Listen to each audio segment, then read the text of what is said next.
حضور اکرم صلی اللہ علیہ وسلم کی مجلس میں آپ نے فرمایا وقودها الناس والحجارہ کہ جہنم کا ایندھن لوگوں پتھر ہیں. اور صحابی سن کر کہنے لگے کہ جہنم کے پتھر اتنے بڑے بڑے ہوں گے دنیا کے پتھر کی طرح؟ فرمایا نہیں، جہنم کا ایک پتھر دنیا کے سارے پہاڑوں سے بڑا ہے. اور صحابی سن کر بے ہوش ہو گئے خوف سے، کیونکہ ان کا سننا تھا یقین کے اعتبار سے، ہمارا سننا ہے معلومات کے اعتبار سے. حضرت فرماتے تھے یقین، یہ تاثر یقین کا ہوتا ہے، معلومات کا کوئی تاثر نہیں ہے. تاثر یقین کا ہے، معلومات کا کوئی تاثر نہیں ہے. جی ہاں، تاثر یقین کا ہے، تاثر یقین کا ہے، معلومات کا کوئی تاثر نہیں ہے. تاثر اصل یقین کا ہے. اس لیے سب سے پہلی بات یہ ہے کہ نبی کی خبر کو یقین کے ساتھ لو، نبی کی خبر کو یقین کے ساتھ لو. سب سے پہلے یہ سمجھایا گیا کہ وہ جو خبر دیں تم اس خبر کو کائنات کے نظام کے اعتبار سے مت سوچنا، ورنہ تو تم خبر کا انکار کر بیٹھو گے یا شک کر بیٹھو گے. اور دونوں کی گنجائش نہیں ہے، نہ انکار کی گنجائش ہے نہ شک کی گنجائش ہے. میں آپ کو بتاؤں کہ حضور اکرم صلی اللہ علیہ وسلم کے سامنے آپ کے دور میں 3 قسم کے لوگ تھے. 3 قسم کے لوگ. ایک ایمان والے، یہ یقین کرنے والے. دوسرے شک کرنے والے، یہ منافقین ہوتے تھے. تیسری قسم انکار کرنے والی. تیسری قسم انکار کرنے والی. میری بات توجہ سننا. ایک قسم ہے جو انکار کرتی تھی کہ نہیں یہ غلط ہے، کچھ نہیں ہے. دوسری قسم شک کرتی تھی، منافقین. اور سب سے اعلیٰ قسم ایمان والے، وہ یقین کرتے تھے. تو ان تینوں کو غیب کی خبریں سنائی جاتی تھی. یہ نہیں کہ بھئی غیب کی خبریں ایمان والوں کو بتاؤ، بس ایسا نہیں تھا. تو میری بات توجہ سننا کہ غیب کی خبریں ایمان والوں کو بتاؤ، کیونکہ ایمان بالغیب، ایمان لانے کا حکم ان کو ہے. نہیں، ایسا نہیں کہ غیب کی خبریں سب کو سنائی جاتی تھی. تو تینوں قسم کے لوگوں کی کیفیت بدلتی تھی. اس سے کفار میں انکار بڑھتا تھا، منافقین کا شک بڑھتا تھا، ایمان والوں کا یقین بڑھتا تھا. ہاں، عجیب بات ہے. تینوں قسم کہ میں نے جو کچھ میں نے عرض کیا ہے اب تک، میں اس کو سمجھانے کے لیے کہہ رہا ہوں کہ یہ جو کچھ میں نے بتلایا ہے یہ ہوگا نہیں جب تک ایمان بالغیب نہ سیکھا جائے. کہ محمد صلی اللہ علیہ وسلم جو خبر لے کر آ رہے ہیں، آپ کی لائی خبر کو آپ کے یقین، آپ کے اعتماد پر یقینی مانے تمام کائنات کے پھیلے ہوئے نقشے کے مقابلے میں. اصل بات یہ تھی. تو آپ جب آ کر خبر دی، آپ نے خبر دی کہ سفر معراج ہوا. کیوں؟ وَمَا جَعَلْنَا الرُّؤْيَا الَّتِي أَرَيْنَاكَ إِلَّا فِتْنَةً لِلنَّاسِ. ہم نے لوگوں کی آزمائش کے لیے، ان کو رکھنے کے لیے کہ کتنا یقین کرتے ہیں آپ کی بات کا، ہم نے آپ کو صبر کرایا ہے. معراج کا 1 مہینے کا سفر زمین کا بیت المقدس تک، اور وہاں سے لامحدود سفر آسمانوں کا. اور یہ رات کے کسی حصے میں ہو گیا. جی ہاں، اب سائنس والے یہ زمین ناپیں کہ یہاں سے وہاں تک کتنا ٹائم لگے گا، وہاں سے وہاں کتنا ٹائم لگے گا، کہ یہاں سے وہاں تک کتنا ٹائم لگے گا، یہاں سے وہاں کتنا ٹائم لگے گا. جی ہاں، یہ نہیں، یہ نہیں. سنو غور سے، کس میں کتنا ٹائم لگے گا، یہ نہیں. بلکہ عجیب بات ہے، جب آپ صبح آپ نے خبر کی لوگوں کو تو یقین کرنے والے ابو بکر صدیق رضی اللہ عنہ، ان کو بعد میں معلوم ہوا، ابو جہل کو آپ نے پہلے بتا دیا. تو ابو جہل سب سے بڑا کذاب، جھٹلانے والا، کہ لو سنو رات یہ سفر ہوا معراج کا.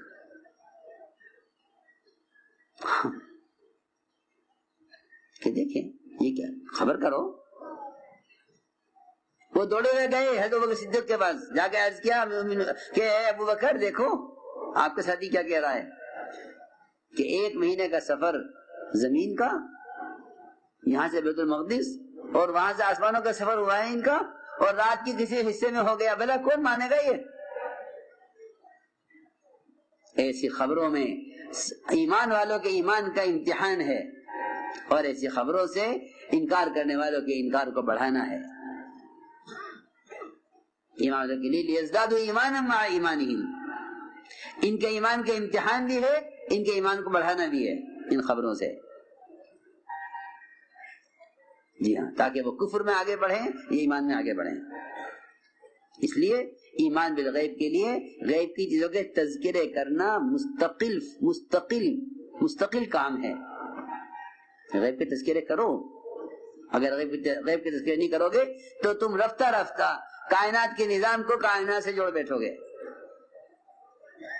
کہ نبی کی تعلیمات تو گئی ان کے زمانے کے ساتھ، اب کائنات کا نظام کائنات سے چلے. یہی وجہ ہے کہ لوگوں نے سائنس کے نظام اور علم کو اللہ کا ضابطہ قرار دے دیا ہے،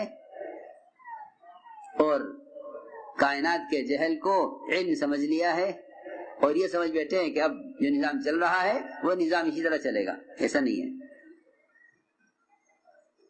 اس لیے کہا کہ ایمان بالغیب کے واقعات اور غیب کی خبریں سنتے رہا کرو. غیب کی خبریں سنتے رہا کرو تاکہ تمہارا یقین کائنات کے نقشے میں الجھ کر نہ رہ جاوے. اللہ جزائے خیر دے. علامہ اقبال رحمۃ اللہ علیہ کو 2 لفظوں میں بتلا گئے کہ دونوں کے درمیان فرق کیا ہے. جی ہاں، دونوں کے درمیان فرق کیا ہے، ماننے والے نہ ماننے والوں کے درمیان کیا فرق ہے. فرمایا کہ نہ ماننے والوں کی مثال،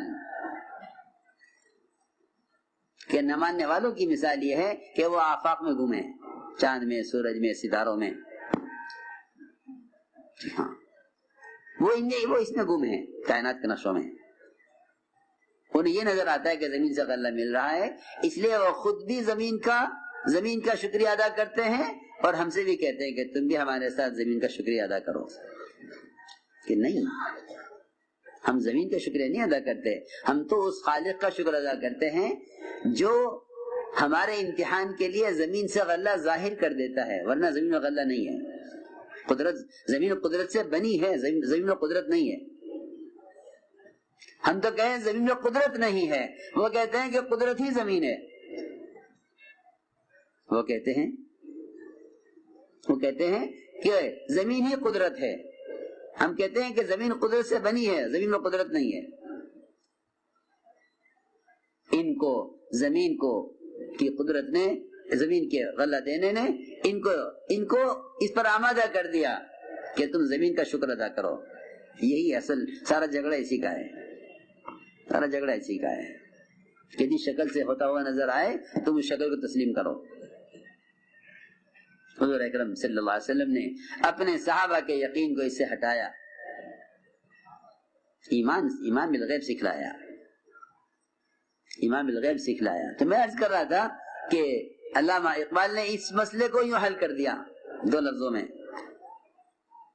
کہ نہ ماننے والے آفاق میں گم ہیں، اور مسلمان کے تو اپنے اندر آفاق گم ہیں. یہ آفاق سے آگے کی چیز ہے، یہ آفاق سے بہت آگے کی چیز ہے. انکار کرنے والے تو آفاق میں گم ہیں، اور مومن کے اندر آفاق گم ہیں. مومن کے اندر آفاق گم ہیں. تو جس کے اندر آفاق گم ہیں اس کے لیے کیا مشکل اس کو سمجھنا کہ رات کے کسی حصے میں معراج کا سفر، آسمانوں کا، زمین کا 1 مہینے کا سفر، کیا مشکل بات ہے. اگر محمد صلی اللہ علیہ وسلم کی انگلی کے اشارے سے چاند کے 2 ٹکڑے ہو سکتے ہیں تو آپ کا آسمانوں کا سفر کر لینا کون سی بڑی بات ہے؟ کون سی بڑی بات ہے؟ لیکن بات یہ ہے کہ اللہ تعالی انبیاء علیہ السلام کے ساتھ ظاہر کے خلاف صرف اس لیے کرتے ہیں تاکہ یہ دیکھیں کہ کون یقین کرتا ہے کون نہیں کرتا.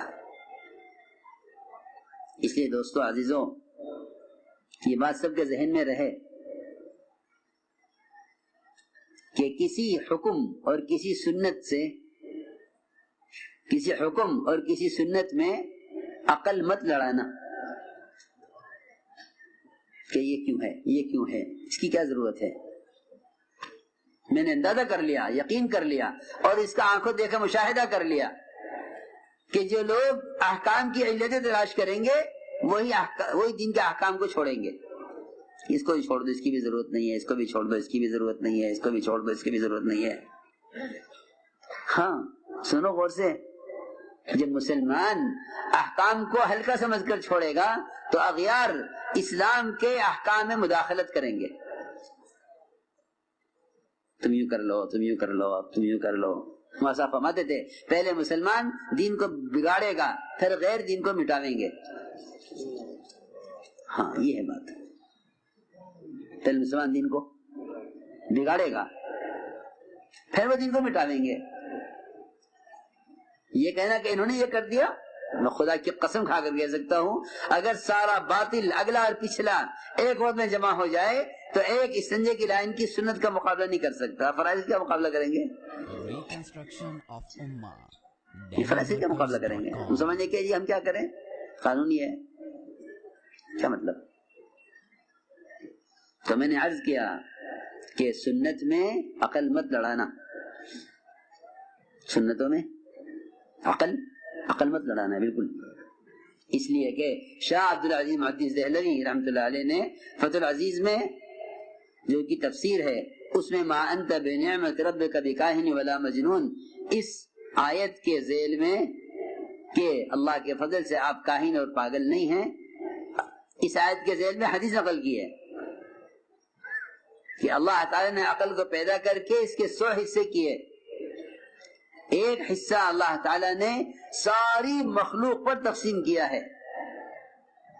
جن احمقوں کے کہنے پر ہم دین کے احکام کو چھوڑتے ہیں ان تمام احمقوں کو جمع کر لیا جاوے اور جتنے ذی عقل ہیں سب کو جمع کر لیا جاوے تو ان سب کے حصے میں عقل کا 100واں حصہ آیا ہے. ان سب کے حصے میں عقل کا 100واں حصہ آیا ہے اور 99 حصے عقل کے تنہا محمد صلی اللہ علیہ وسلم کو دیے گئے ہیں. اب بتاؤ، اب بتلاؤ، چھوٹا سا کاروبار لیے بیٹھا ہے، چھوٹا سا کارخانہ لیے بیٹھا ہے، چھوٹا سا نظام حکومت لیے بیٹھا ہے اور یوں کہے کہ اس سنت کی کیا ضرورت ہے، تیری عقل کتنی ہے. ہاں صحابہ یہ جواب دیتے تھے، صحابہ جانتے تھے اس چیز کو، وہ جواب دیتے تھے. یہ تو یوں کہیں گے ان کے طریقے اختیار کرو تاکہ ہم اور یہ مل کر ساتھ چلیں جس سے دنیا میں امن و امان قائم ہو. دیکھو تو صحیح کیسے حماقت کے مشورے ہیں. ہاں ساتھ مل کر چلو تاکہ دنیا میں امن قائم ہو. کہ امن ساتھ مل کر چلنے سے قائم نہیں ہوگا، امن تو دین کے احکام پر جمع ہونے سے قائم ہوگا. ہاں یہ بات سمجھنی چاہیے کہ امن تو دین کے احکام قائم کرنے پر ہوگا. ان الذين امنوا وعملوا الصالحات سيجعل لهم الرحمن ودا، کہ ہم ان کے درمیان میں بے غرض محبت پیدا کریں گے اس شرط پر کہ ایمان اعمال صالحہ پر آویں. ہاں اس سے مسلمان کو امن نہیں ملے گا کہ یہ غیروں سے دین کے احکام پر سمجھوتا کر لے. اس سے خدا کی قسم امن نہیں بلکہ سب سے بڑا فساد کا سبب یہی ہے کہ آؤ سمجھوتا کر لیتے ہیں، تم 2 بات ہماری مان لو ہم 2 بات تمہاری مان لیں، اس طرح مل جل کے چلو. نہیں، یہ ممکن نہیں ہے، یہ ممکن نہیں ہے، یہ ممکن نہیں کہ مسلمان اپنے دین کو بیچ دے حالات ٹھیک کرنے کے لیے. کہ تم دین کو بھیجو گے حالات ٹھیک کرنے کے لیے، اللہ حالات اور بدتر کریں گے، اور بدتر کریں گے. اسی لیے فرمایا کہ اگر تمہیں اغیار سے امید اپنے حالات کے بدلنے کی ہے تو جو ہم لائیں گے اس کے بعد وہ اس سے بدتر لاویں گے تمہارے خلاف. پکی بات ہے، کیونکہ تم نے دین کا سمجھوتا کیا ہے غیروں کے ساتھ. اس لیے عرض کر رہا ہوں کہ روزانہ ایمان کے حلقہ میں بیٹھ کر غیر کی باتوں کو سنا کرو. روزانہ لوگوں نے بھی اس کو لیا نہیں ہے کہ روزانہ وہ فارغ کریں مسجد میں ایمان کے حلقہ میں بیٹھ کر اللہ کے وعدوں کو اور غیب کے تذکروں کو سنیں، تاکہ انہیں معلوم ہو کہ نظام کائنات کا کائنات سے کوئی تعلق نہیں ہے، ورنہ رفتہ رفتہ رفتہ اس پر آ جائیں گے یہ کہ مان لو یہ بات. ہاں کہ اتنی بات کو ماننے میں کیا حرج ہے؟ یہ سنت چھوڑ دو نا، کیا بات ہے، سنتی تو ہے، چھوڑ دو. کیا ہے کہ سنتی تو ہے، اس پہ کیا ہٹنا؟ کہ جب تمہیں کوئی فرض سے روکے گا پھر دیکھنا، پہلے تم سنت چھوڑ دو. جی ہاں سنو میری بات دھیان سے، کہ اگر سنت کے چھوڑنے سمجھوتا ہو جاوے تو کیا حرج ہے؟ سنو غور سے. ایک سنت چھوڑنے پر کیا ہو جائے؟ سمجھوتا ہو جائے تو کیا حرج ہے؟ کہ نہیں، جو سنت کو ہلکا سمجھ کر چھوڑیں گے وہ فرائض کو ضائع کرنے کی طرف جائیں گے. ہاں دین تو ایک مکمل طریقے زندگی ہے. ہم میں فرق یہ ہے کہ وہ سنتوں کو چھوڑتے، کہ وہ سنتوں میں کرتے تھے سنت ہونے کی وجہ سے، ہم سنتوں کو چھوڑتے ہیں سنت ہونے کی وجہ سے، کہ چھوڑ دو یہ سنت ہے، اس کام کو چھوڑ دو کہ یہ سنت ہے. وہ عمل کرتے تھے کہ اس پہ عمل کرو کیونکہ یہ سنت ہے. تو ساری بات سمجھانے کے لیے عرض کر رہا ہوں کہ ایمان بالغیب سیکھو، تاکہ پتہ چلے کہ تمہارے دل میں شک ہے، یہ تمہارے دل میں نعوذ باللہ کفر ہے، یہ تمہارے دل میں ایمان ہے. کہ ایمان ہے تو ایمان بڑھے گا، شک ہے تو شک بڑھے گا، اور کفر ہے تو کفر بڑھے گا. لیکن خبر سب کے لیے. عجیب بات ہے، آپ نے خبر دی کہ جہنم میں درخت ہے. فن نے کہا کیسے ہو سکتا ہے؟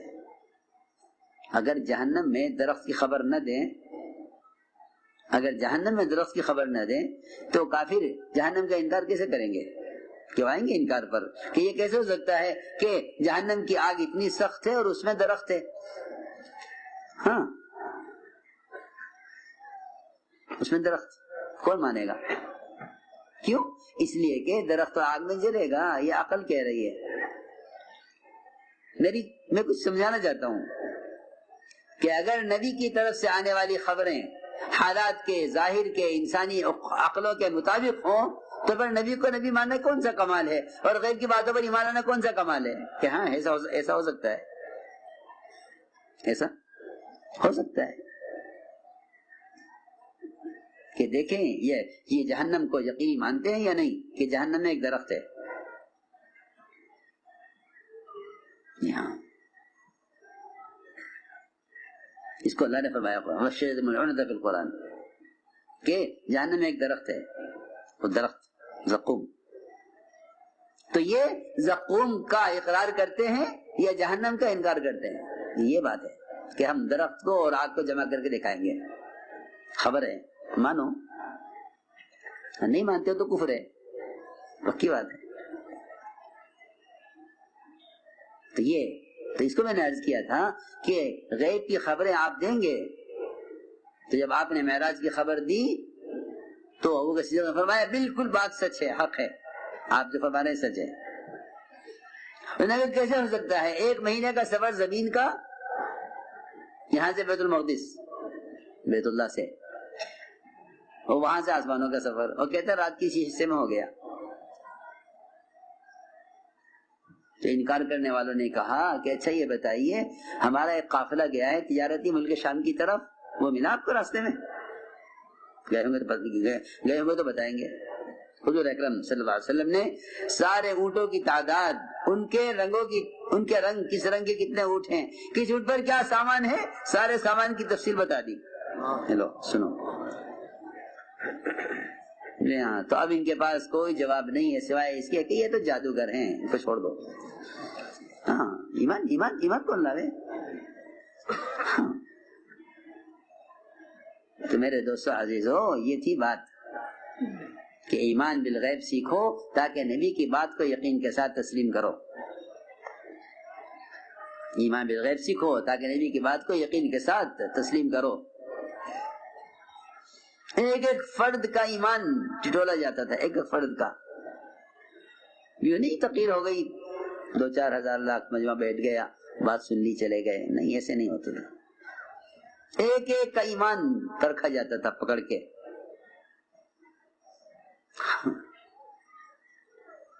ایمان پرکھا جاتا تھا ان ایسے حالات سے. حضور اکرم صلی اللہ علیہ وسلم نے ایک دیہاتی سے گھوڑا خریدا. یہ سخت امتحان ایمان کا، جاننے کے لیے کہ ہماری بات پر ہمارے صحابی کو کتنا یقین ہے، ہماری بات پر مومن کو کتنا یقین ہے. اس امتحان کے لیے ایک واقعہ پیش آیا. گھوڑا خریدا دیہاتی سے، کتنے کا کہ اتنے کا ہے. آپ نے فرمایا کہ ٹھیک ہے میں قیمت دیتا ہوں، آؤ میرے ساتھ. معاملہ ہو گیا، گھوڑا آپ نے خرید لیا، بات ہو گئی، زبان دے دی اس نے. چلے آپ آگے بڑھے جلدی پیسہ دینے کے لیے. پیچھے لوگ ملے، گھوڑے والے سے کہا گھوڑا بیچو گے؟ اس نے گھوڑے والے یہ نہیں کہا کہ بک چکا ہے، اس کو قیمت زیادہ ملنے لگی تو بات کر لی دوسروں سے اور آواز دے گا کہ اے محمد صلی اللہ علیہ وسلم آپ گھوڑا خریدیں گے ان کو بیچ دوں؟ فرمایا میں تو خرید چکا ہوں تم سے. اس نے کہا خدا کی قسم میں نے آپ کو نہیں بیچا، میری آپ کی ابھی کوئی بات نہیں ہوئی. دوسروں قیمت زیادہ مل رہی تھی دوسروں سے. فرمایا میں تو لے چکا ہوں. اس نے کہا نہیں میں نے آپ کو نہیں بیچا. وہاں میں کہا میں لے چکا ہوں. اس نے کہا میں نے آپ کو نہیں بیچا. گھوڑے والے نے کہا ٹھیک ہے، اگر آپ نے خریدا ہے تو آپ گواہ لائیے، اور گواہ کوئی تھا نہیں، دو کے درمیان بات ہوئی صرف. ابھی آپ کی بات چل رہی تھی اس سے، اتنے میں حضرت خزیمہ بن ثابت رضی اللہ تعالیٰ وہاں سے گزر رہے تھے. دیکھا کہ گھوڑے والا کہتا ہے آپ سے گواہ لائیے. آگے بڑھے، آگے بڑھ کر کہا میں گواہی دیتا ہوں، میں گواہی دیتا ہوں. گواہی تو وہ دے گا جو موقع پر موجود ہو، گواہی تو وہ دے گا جو موقع پر موجود ہو. ہم اب 1400 سال 1500 سال کے بعد محمد صلی اللہ علیہ وسلم کی ایک خبر کے بارے میں سوچتے ہیں کہ خبر نہیں کیا ہوگا، خبر نہیں کیا ہوگا، خبر نہیں کیا ہوگا. جس طرح آپ کی بات اس دن یقینی تھی، آپ جو خبریں لائے ہیں خدا کی قسم وہ آج بھی اسی طرح یقینی ہے جیسے اس دن یقینی تھی. صحابہ کرام آپ کی سنی ہوئی خبروں کو اور آپ کی طرف سے ملنے والی اطلاعات کو اتنے یقین کے ساتھ اس کے منتظر ہوتے تھے، اتنے یقین کے ساتھ منتظر ہوتے تھے کہ کیا رات سونے والے کو صبح کے سورج کے نکلنے کا یقین ہوگا جو صحابی کو اس بات کے پیش آنے کا یقین ہوتا تھا جو آپ نے فرمائی ہے. ایک صحابی بیمار ہو گئے، موت کا وقت قریب آ گیا. لوگوں نے کہا تم آپ کا موت کا وقت قریب ہے. میں کہ نہیں مجھے موت نہیں آئے گی، مجھے موت نہیں آئے گی. مجھے بتلایا اللہ کے نبی نے کہ تمہاری موت کہاں آئے گی، کس جگہ آئے گی. جی ہاں ابو ذر غفاری کہتا ہے نہیں ایسے نہیں مر جاؤں گا میں مجھے معلوم ہے مجھے کہاں مرنا ہے. جو آپ نے بتایا ہے اس کے خلاف نہیں ہوگا، جو چاہے ہو جائے. تو یہ یقین تھا، یہ یقین تھا. صحابی نے حضرت خزیمہ نے آگے بڑھ کر کہا میں گواہی دیتا ہوں. آپ نے سوال کیا کہ خزیمہ تم نے گواہی کیسے دی کہ تم موقع پر موجود نہیں تھے، کیسے گواہی دی؟ یہ سوال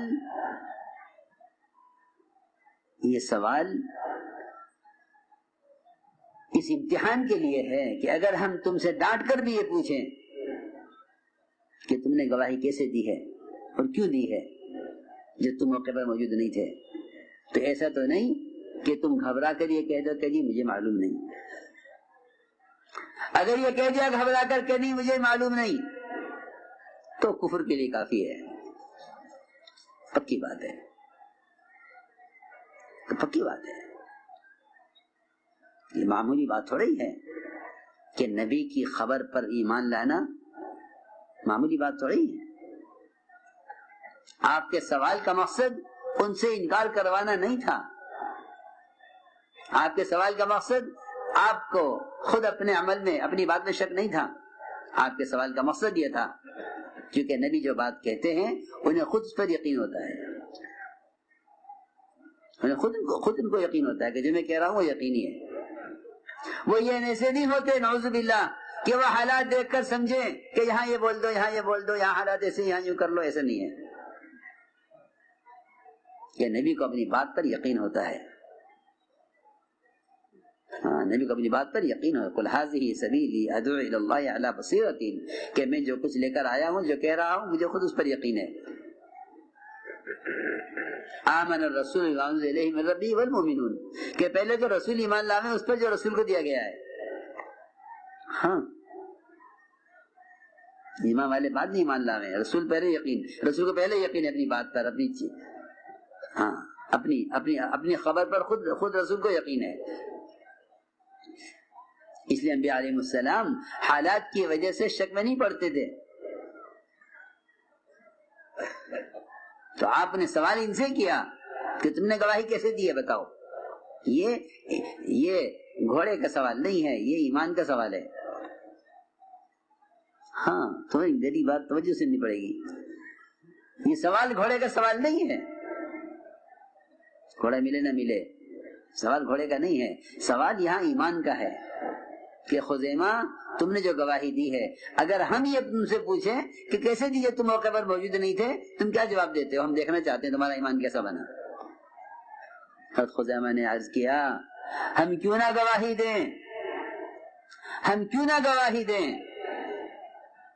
آپ نے ہمیں جنت کی خبریں دی ہیں، ہم نے یقین کیا. جہنم کی خبریں دی، ہم نے یقین کیا. عذاب قبر کی خبریں دی، ہم نے یقین کیا. عرش اور کرسی اللہ کے وجود کی آپ نے ہمیں خبر دی ہے. ہم نے تو کچھ بھی نہیں دیکھا آپ کے ساتھ جا کر، کچھ نہیں دیکھا. جی ہاں، دیکھنا تو وہ چاہتے ہیں، دیکھنا تو وہ چاہتے ہیں جو نبی کی بات کا انکار کرتے ہیں.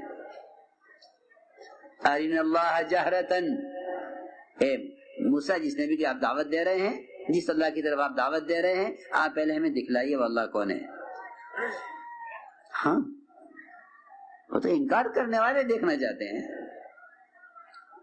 جہنم دکھلا دیجیے ہم مان لیں گے، جنت دکھلا دیجیے ہم مان لیں گے. جی ہاں، دیکھ کر ماننے والے انکار کرنے والے ہوتے ہیں، اور غیب کی بنیاد پر ماننے والے ایمان والے ہوتے ہیں. سیدھی بات ہے. تو یہ ہے مثالیں. آپ نے فرمایا کہ خزیمہ اکیلے آج کے بعد جس بھی چیز کے بارے میں گواہی دے، ان کی تنہا کی گواہی دو کے برابر مانی جائے. ہمارے یہاں سچے ایسے کہتے ہیں. ورنہ میرے دوستو عزیزو، حق بات کو واضح کرنے میں، حق پر جمنے میں ایمان والے حق پر جمتے تھے، اور منافقین یہ دائیں بائیں ہو جایا کرتے تھے. حالات کے اعتبار سے چلو، جیسے حالات ایسے کرو. یہ نہیں ہوتے جمنے والے، کیونکہ انہیں حالات سے متاثر ہوتے ہیں یقین نہ ہونے کی وجہ سے. جنہیں وعدوں کا یقین ہوگا وہ حالات کی پرواہ نہیں کریں گے، جنہیں وعدوں میں شک ہوگا وہ حالات کے اعتبار سے چلیں گے. منافقین حالات کے اعتبار سے چلتے تھے. اس لیے فرمایا وَمِنَ النَّاسِ مَن يَعْبُدُ اللَّهَ عَلَى حَرْفٍ، کہ منافقین یہ چلتے تھے کفر اور اسلام کے بارڈر پر. کفر اسلام کے بارڈر، جی ہاں، آپ جانتے ہیں بارڈر کیا ہوتا ہے. ملکوں کے بارڈر ہوتے ہیں، ملکوں کے بارڈر ہوتے ہیں. اگر بارڈر سے ادھر پار ہو گئے تو گرفتار کر لے جاؤ گے. جی ہاں، بہت سے ایسے لوگ ہیں جو ملکوں میں جیلیں کاٹ رہے ہیں. جی ہمیں تو پتہ نہیں تھا، جی یہ بارڈر ہے، یہ پٹی ہے، ہم تو گھومتے گھومتے ادھر آ گئے، گاڑی چلاتے چلاتے یہاں پہنچ گئے، ہمیں تو معلوم نہیں. کہ نہیں تم اس لیے آئے ہو، چلو پکڑو اندر کرو. بے شمار ہیں لوگ جیلوں میں پڑے ہوئے ہیں. ہاں سنو، بارڈر پر چلنے والے خطرے میں ہیں. اور منافقین اس کو کمال سمجھتے تھے کہ ہم بڑے مزے میں ہیں. جب دیکھتے ہیں حالات مسلمانوں کے اچھے ہیں تو ہم مسلمانوں کے ساتھ ہو جاتے ہیں، جب دیکھتے ہیں ان کے حالات